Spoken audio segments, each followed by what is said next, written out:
Have you ever wondered what it would take to make you speak up against someone you trusted completely? What if that person was the only family you had left? This is the story of twin sisters whose lives were shattered by the very person meant to protect them. In the remote highlands of India, nestled among mist-shrouded hills where modernity barely whispers, lies a village frozen in time. Here, where ancient traditions hold sway and gossip travels faster than the morning breeze, lived 16-year-old twins Anuka and Avani. Their story begins with loss, a mother who never held them, claimed by death on the birthing table, and a father whose life ended beneath the weight of collapsed scaffolding just years later. Fate, it seemed, had dealt them a cruel hand early. Their grandmother, their last connection to maternal warmth, was already sleeping beneath the earth when tragedy struck again. This left only their grandfather, Ragav, to shoulder the responsibility of raising two young girls in a world that showed little mercy to the motherless. The village knew Ragav as a figure carved from resilience, a man who bore his burdens with quiet dignity. His weathered face told a story of endurance, earning him not just respect but a kind of reverence among the villagers. They saw what he wanted them to see: a devoted grandfather stepping into the void left by death, taking on a role that fate had thrust upon him. But appearances, like shadows at twilight, can be deceiving. Behind the heavy wooden doors of their ancestral home, a different reality was taking shape. The transformation was subtle at first, like poison seeping slowly into still water. It began with glances that lingered too long, touches that carried weight beyond mere affection, and an atmosphere that grew heavier with each passing season. The twins, once vibrant and inseparable, began to change. Anuka's laughter, once as natural as birdsong, became increasingly rare. Avani watched helplessly as her sister retreated into herself, carrying a burden too heavy for her young shoulders. The light in Anuka's eyes dimmed, replaced by a haunted look that spoke of secrets too terrible to voice. Welcome to True Crime Stories Archive, your gateway to the chilling world of real-life horror. Today, we delve into a haunting tale that will make you question everything you thought you knew about family, trust, and the darkness that can lurk behind closed doors. In this village, where tradition dictated that family matters remain behind closed doors, no one thought to question the changes they observed. The villagers, bound by ancient customs and the unwritten law of non-interference, chose to see only what confirmed their preconceptions. A respectable man doing his best in difficult circumstances. The silence that enveloped their home grew thicker with each passing day, becoming a tangible presence that pressed against the walls like a living thing. Within this oppressive quiet, Ragav's control tightened like a noose, slowly strangling any hope of escape. His manipulation was masterful, woven from threads of obligation, guilt, and carefully cultivated fear. "Who else would take care of you?" he would remind them, his voice gentle but laden with unspoken threats. "The world out there is cruel to girls without protection." These words, repeated like a mantra, became chains that bound them to their prison of silence. Then came the night that shattered their world completely. The darkness was deeper than usual, as if nature itself sensed the impending tragedy.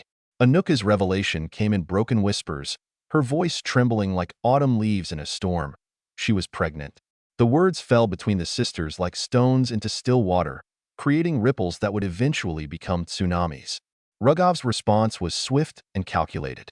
There was no outburst, no violence, just a cold, methodical determination that was somehow more terrifying than rage. He appeared in Anuka's room that night, a small bottle clutched in his weathered hand. The liquid inside was dark as night, a concoction born from ancient practices and desperate measures. "Drink," he commanded, his voice carrying the weight of years of unquestioned authority. "This will solve our problem." The word "our" hung in the air like a mockery, as if they shared equal responsibility in this horror. Anuka, trapped between impossible choices, took the bottle with trembling hands. The bitter liquid burned its way down her throat, carrying with it the taste of defeat and desperation. What followed was a nightmare that no 16-year-old should ever have to endure. The pain came in waves, each one more devastating than the last.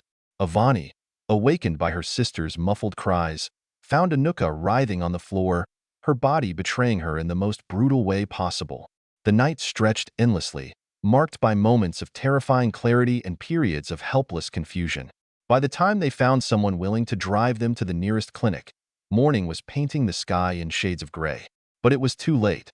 Anuka's body had already surrendered to the poison that promised salvation but delivered death instead.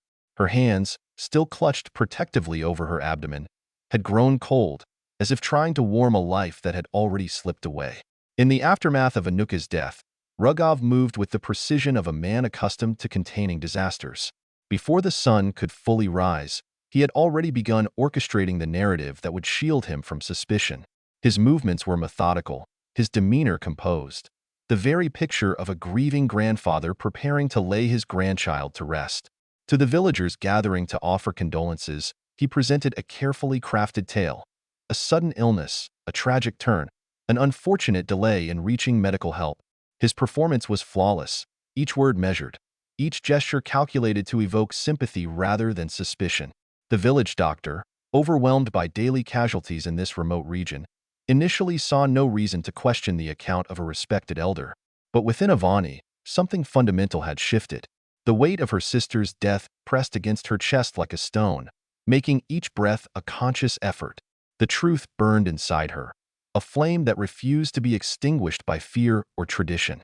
She knew that if she remained silent, Anuka's death would become just another whispered tragedy, buried beneath layers of social propriety and collective denial. In the dead of night, when the village had retreated into uneasy slumber, Avani made a decision that would alter everything.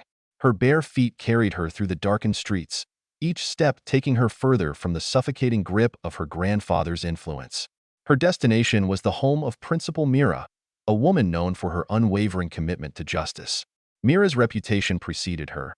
She was both respected and feared, a rare combination in a society where women were expected to bow to tradition. When she opened her door to find Avani trembling on her doorstep, she recognized the look of someone carrying a truth too heavy to bear alone. Inside Mira's lamplit home, Avani's story spilled out like water from a broken dam. She spoke of years of abuse hidden behind closed doors, of touches that violated every boundary, of threats wrapped in the guise of protection. She described the final horror, the poisonous concoction that had stolen her sister's life in the most brutal way possible. Mira listened without interruption, her expression growing darker with each revelation. This wasn't just a family tragedy. It was a crime that demanded justice. But in a village where tradition held more weight than truth, pursuing that justice would require courage few possessed. The first step was clear. They needed to prevent Anuka's burial until a proper investigation could be conducted. Mira immediately contacted Hyrich, the community leader whose authority even Ragav couldn't easily dismiss. Her voice, steady and determined, laid out the accusations in terms that couldn't be ignored. Hyrich, a man whose position demanded careful consideration of both justice and social stability, found himself at a crossroads. The accusations against Ragav weren't merely allegations of wrongdoing. They threatened to unravel the very fabric of their community's beliefs about family, honor, and protection. His decision to order a post-mortem examination sent shockwaves through the village. The whispers began immediately, spreading through narrow lanes and courtyards like wildfire. Some defended Ragav vehemently, citing his years of sacrifice in raising the twins. Others, particularly the women who had noticed subtle changes in the girls over the years, began to question their own silence. The village became divided, with ancient beliefs about family privacy clashing against the modern demand for justice. When the post-mortem results arrived, they spoke volumes in their clinical precision. Anuka had indeed been pregnant, and the cause of her death was unmistakable, an overdose of a dangerous traditional abortifacient. The concoction had wreaked havoc on her young body, causing massive internal hemorrhaging and organ failure. The medical evidence painted a picture of suffering that no amount of social propriety could justify. The investigation that followed peeled back layers of carefully constructed deception. Neighbors who had previously praised Ragav's dedication began to recall disturbing details they had dismissed. The twins' increasing withdrawal from village life, the way they flinched at their grandfather's approach, the haunted look in their eyes that they had attributed to their orphan status. As evidence mounted, Ragav's facade began to crack. His initial calm demeanor gave way to flashes of anger, his carefully constructed explanations unraveling under scrutiny. Yet even when confronted with irrefutable evidence, he maintained a twisted sense of righteousness. "Everything I did was to protect this family's honor," he insisted, revealing a mindset where abuse could be justified in the name of tradition. The trial, when it came, was unprecedented in the village's history. The courthouse, a colonial-era building that had seen generations of minor disputes, now housed a case that would challenge centuries of silence around family violence. Villagers packed the benches each day, watching as their community's darkest secrets were exposed to the harsh light of justice. Avani's testimony became the heart of the prosecution's case. Despite Ragav's attempts to discredit her as a grieving, confused child, her account remained unwavering. She spoke with a clarity that cut through generations of enforced silence, her words painting a vivid picture of years of systematic abuse and manipulation.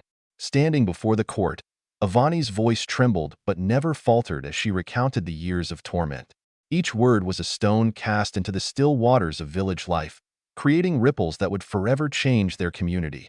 The prosecution built their case meticulously, presenting not just the medical evidence of Anuka's death, but also documenting the pattern of control and abuse that had preceded it. Expert witnesses testified about the psychological impact of prolonged abuse, explaining how Ragav had used his position of authority to create an environment of fear and dependence. The traditional abortifacient he had given Anuka was analyzed, revealing it as a lethal mixture of herbs known to local healers but never properly tested or regulated.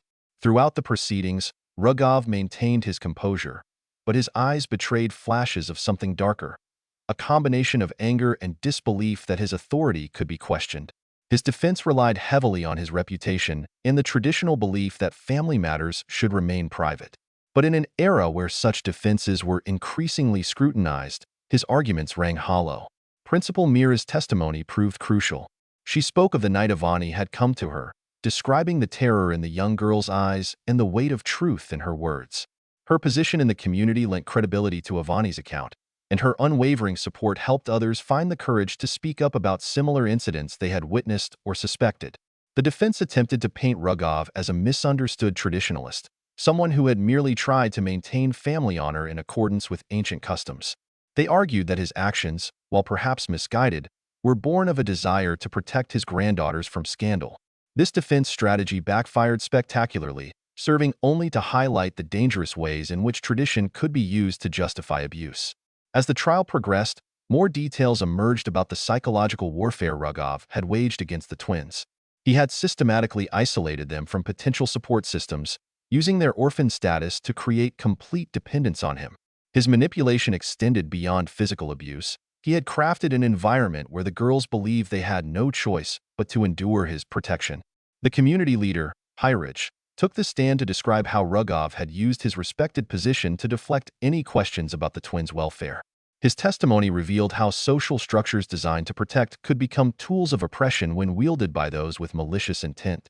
The courtroom fell into a hushed silence as the judge prepared to deliver the verdict. Years of tradition, social norms, and the weight of community expectations hung in the balance. The judge, a veteran of many cases but visibly moved by this one, began methodically laying out the court's findings.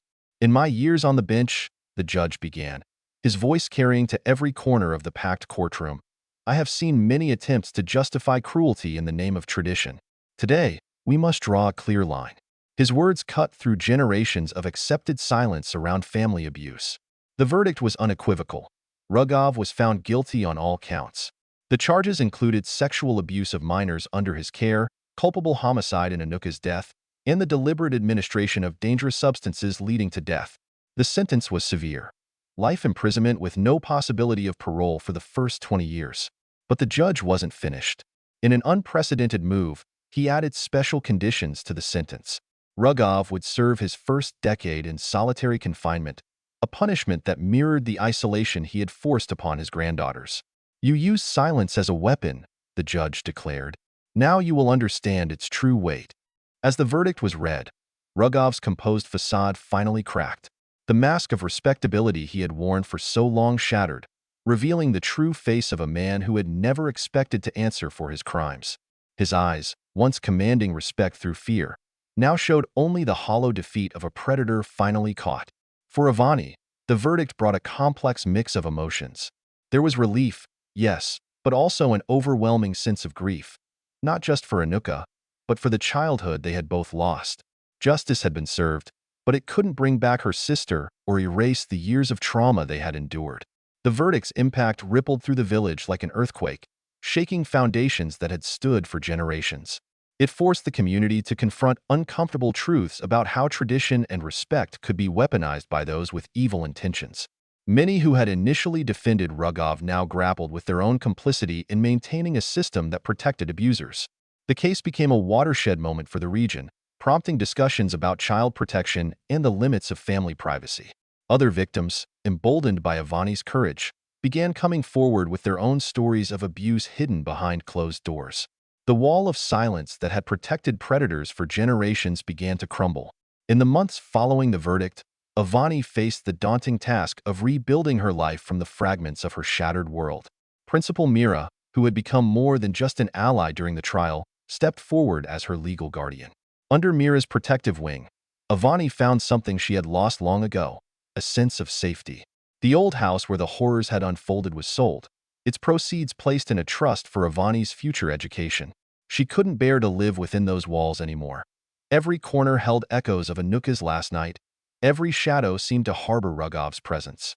Instead, she moved into Mira's home, where sunlight streamed through open windows and doors were never locked in silent threat. Recovery, Avani discovered, wasn't a straight path. Some days, she could almost feel normal, laughing with school friends, focusing on her studies, dreaming about a future she was now free to shape. Other days, the weight of her past crashed over her like a tidal wave, leaving her gasping for air, crying for a sister who would never answer. The village, too, was undergoing its own transformation. The case had forced them to confront the darker aspects of their cultural silence. Community meetings, once focused on mundane matters, now included discussions about protecting vulnerable members of their society. A support group formed, led by women who had been inspired by Avani's courage to break their own silence. Mira established a small organization dedicated to helping abuse survivors, naming it Anuka's Light, in memory of the twin who never got her chance at justice. The organization became a beacon of hope, offering counsel and support to those trapped in situations similar to what the twins had endured. Avani threw herself into her studies with renewed determination. Education, she realized, was her path to true freedom. Her academic excellence caught the attention of several prestigious schools, and scholarships were offered. She chose to study law, driven by a desire to help others who couldn't speak for themselves. In her journal, which became her closest confidant, Avani wrote letters to Anuka. "Dear sister," one entry began, "Today I defended someone in mock court. I thought of you the whole time. Every argument I made was strong because it carried the weight of our truth. You're still fighting through me, still making a difference." The psychological scars ran deep, but Avani learned to carry them with growing strength. She worked with a trauma counselor who helped her understand that survival itself was an act of courage. Slowly, she began to see that while Ragav had taken much from her, he hadn't taken everything. Her voice, once silenced, had become her most powerful weapon. The case's impact extended far beyond the village boundaries, catching the attention of national media and child rights organizations. What began as a local tragedy became a catalyst for change in how rural communities addressed family abuse. Legislators cited the case when pushing for stronger child protection laws and mandatory reporting requirements. Avani's story became a case study in law schools, examining how traditional power structures could be used to perpetrate and conceal abuse. Her journey from silent victim to vocal advocate inspired a new generation of lawyers specializing in child protection and women's rights. As years passed, Avani completed her law degree with honors. Her graduation speech, delivered to a packed auditorium, spoke of the power of truth and the cost of silence. "Sometimes," she said, her voice strong and clear, "the bravest thing we can do is speak when the whole world tells us to stay quiet." The old village underwent its own evolution. The community that had once shielded Ragav behind a wall of respect now hosted regular awareness programs about child abuse. The elders who had initially resisted change became its strongest advocates, having seen firsthand the devastating consequences of prioritizing tradition over truth. Ragav, in his solitary confinement, wrote letters, hundreds of them. Most were attempts to justify his actions, some were threats, others were bizarre appeals to tradition and family honor. None were ever delivered to Avani. She had made it clear that her healing couldn't include his voice. In her work as a lawyer, Avani developed a reputation for handling cases others deemed too challenging or controversial. She became known for her ability to give voice to those who had been silenced, just as Mira had done for her. Her office walls displayed only one photo, a childhood picture of her and Anuka, smiling and carefree, taken before the darkness descended. 10 years after the verdict, Avani returned to the village for the first time. She walked the familiar streets, now paved and lined with streetlights, noting how much had changed. The old house had been transformed into a counseling center, its dark corners now filled with light and hope. Standing before Anuka's grave, Avani placed a single white rose. "We did it, sister," she whispered. "Your story changed everything. Your life mattered. Your death mattered. And because of you, others will live." The twins' story became more than a tragedy. It became a testament to the power of breaking silence, a reminder that even the most deeply rooted systems of abuse can be challenged and changed. In legal circles, social work programs, and community organizations, their case continued to influence how society approaches the protection of its most vulnerable members. The story of Anuka and Avani stands as a powerful reminder that sometimes the greatest threats lurk not in dark alleys, but behind respected faces and closed doors. Their tragedy forces us to confront uncomfortable questions about our own communities and responsibilities. What would you have done in Avani's position? How many similar stories remain untold in your community? At what point does tradition become a shield for abuse? These are questions we must continue to ask ourselves. As we reflect on this haunting case, remember that somewhere, right now, another child might be suffering in silence. Your awareness and willingness to speak up could save a life. If this story has impacted you, please share it with others who need to hear it. Subscribe to True Crime Stories Archive for more compelling cases that shed light on the darker aspects of human nature. Hit the like button if you believe in breaking the silence around abuse, and leave your thoughts in the comments below. Remember, silence protects perpetrators, but speaking up can save lives. Join our growing community of advocates for justice, and together, we can help ensure that stories like Anuka's lead to real change.